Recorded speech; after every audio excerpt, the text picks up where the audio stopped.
Good evening दोस्तों। New Mahindra coaching institute में आपका स्वागत है। मैं विजय राजपूत सर। आज मैं जीएस का एक ऐसा टॉपिक जो कि आपके एग्जाम के लिए रामबाण साबित होगा और लगभग एग्जाम में, चाहे वो आपका पुलिस है, एसएससी है, रेलवे है, समीक्षा अधिकारी है, यूपीपीसीएस है, लगभग क्वेश्चन इस टॉपिक से देखने को मिलते हैं। तो अब आपके दिमाग में चल रहा होगा ऐसा कौन सा टॉपिक है जो कि एक क्वेश्चन आपको देकर जाएगा। तो वो टॉपिक का नाम है उद्देशिका, मतलब प्रियम्बल। इसको हम प्रस्तावना के नाम से भी जानते हैं। प्रस्तावना से बच्चा एक क्वेश्चन आपको प्रत्येक एग्जाम में देखने को मिलता है। तो यहां पहले जानिए, प्रस्तावना एज ए संविधान का निचोड़ होता है, एज ए सारांश। मीन्स संविधान पढ़ने से पहले यदि हम उद्देशिका को अच्छे से दिमाग में कैप्चर कर लें तो नो डाउट आपका संविधान तो समझ में आएगा ही, साथ में एक नंबर आपको यहां से गेन होगा। तो आज हम चर्चा करते हैं उद्देशिका की। हम भारत के लोक से जो उद्देशिका है उसकी शुरुआत की गई है।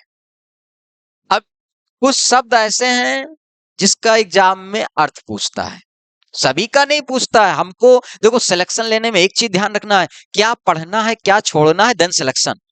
आपको ये चीज पता हो जाए बच्चा कि क्या पढ़ना है क्या छोड़ना है, सिलेक्शन सफलता आसान इससे मिलेगी। तो उसी चीज पे आज डिस्कस करेंगे। जैसे लिखा हुआ है, हम भारत के लोग, means we the people of India. इसका अर्थ क्या होता है?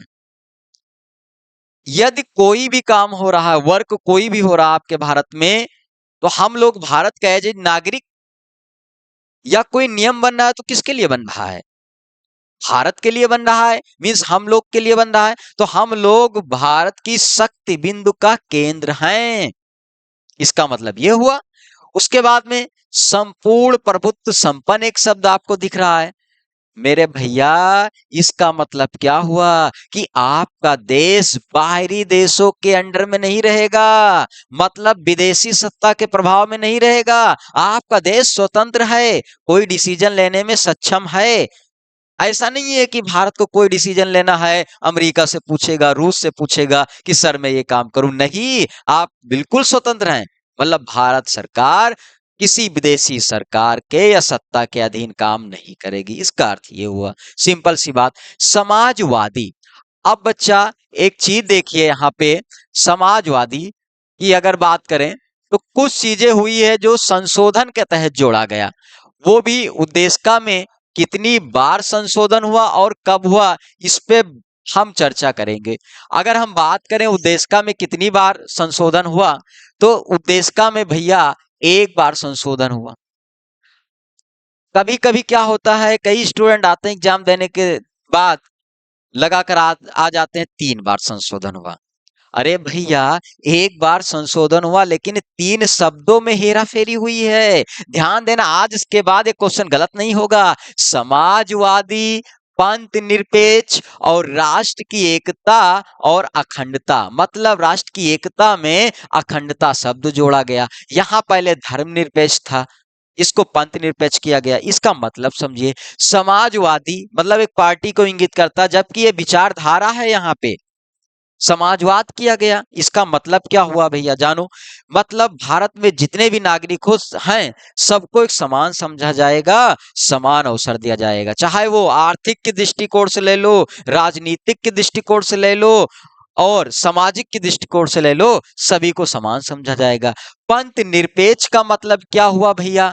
इसका मतलब क्या हुआ कि भारत सरकार का अपना कोई धर्म नहीं होगा, वो धर्म के मामले में सर्वथा दूर रहेगी, उसका अपना कोई धर्म नहीं होगा। ठीक। उसके बाद में राष्ट्र की एकता में अखंडता जोड़ा गया। भैया, तो यूनिटी पावर का होना तो बहुत जरूरी है। मतलब आपके अगर यूनिटी पावर है आपके कंट्री में, आप एक भारत के नागरिक हैं, तो जो बाहरी देश हैं आपका कुछ नहीं कर पाएंगे। तो ये यूनिटी पावर को दर्शाता है। तो हमने क्या लिखा, 1976 में आपके 3 शब्द में हेरा फेरी हुई है। एक आपका समाजवाद, इसको ध्यान दे दीजिएगा। दूसरा आपका पंथ निरपेक्ष,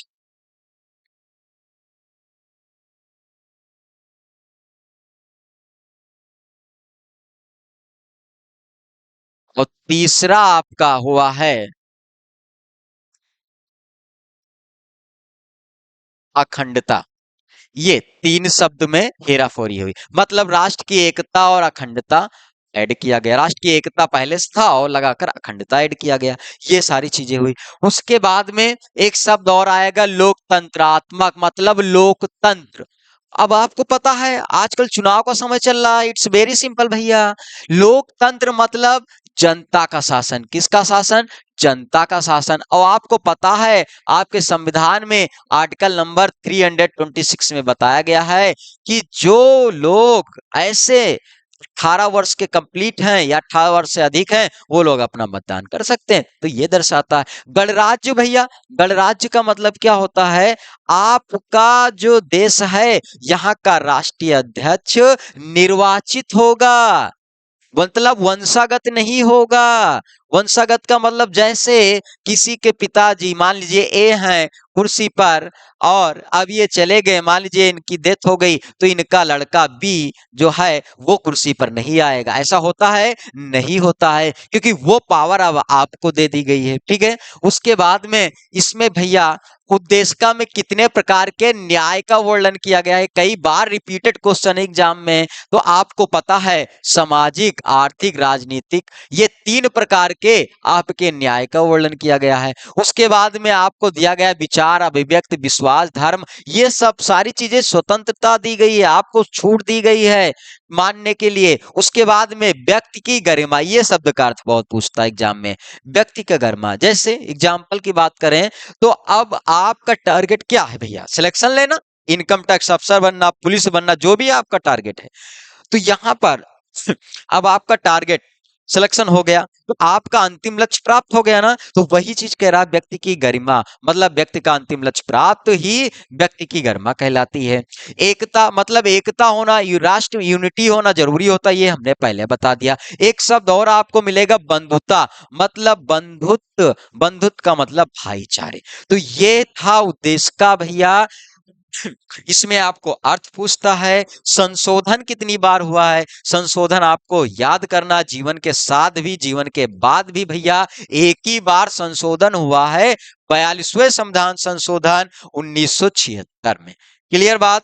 अब इससे जुड़ा हुआ क्वेश्चन मैं कराऊंगा कि किस टाइप से एग्जाम में पूछे गए हैं। अब ये वीडियो आप पूरा देखिएगा और वीडियो को लाइक करिएगा, शेयर करिएगा, कमेंट करिएगा। कमेंट में आपको क्वेश्चन करना है, फालतू चीजें नहीं करना। ये चीजें नहीं करना सर वीडियो बहुत अच्छा लगा, ये नहीं। चूंकि आपको सिलेक्शन लेना, हम और क्या कराते हैं, हम मेरा इंस्टीट्यूट ये नहीं कराएगा। मेरा इंस्टीट्यूट है कि आप क्वेश्चन पूछिए, यहाँ के जितने अध्यापक हैं आपके साथ जुड़े रहेंगे, 24 घंटे आपके साथ जुड़े रहेंगे। तो आज के साथ इतना ही, कल मिलते हैं नए एपिसोड में, तब तक के लिए जय हिंद।